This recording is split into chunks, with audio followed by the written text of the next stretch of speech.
Instant 360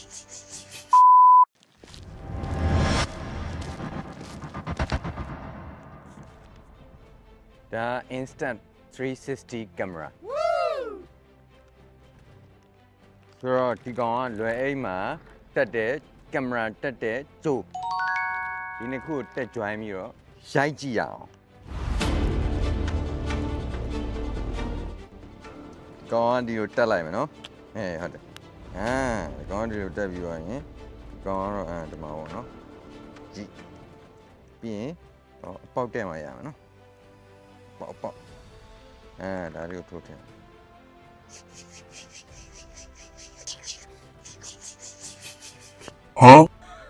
Okay done ကဲဒီနေသားပြောရင်တက်မယ်လေးလေးကအတိုင်ကောင်းလိုက်တော့ကွာရှယ်ရဲမှာဆိုဒီလိုနေသားနဲ့တက်ကမှာပေါ့နော်ပညာ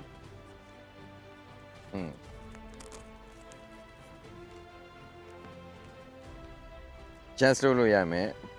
ဒါလေးကိုနည်းနည်း short ပြီးဒီလိုပညာ adjust လုပ်လို့ရမယ်ကြက်ထားလိုက်မယ်နော်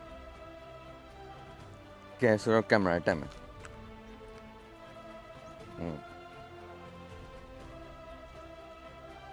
Okay ကဲဆိုတော့ဒီကောင်နဲ့လိုက်ရိုက်ကြည့်ရအောင်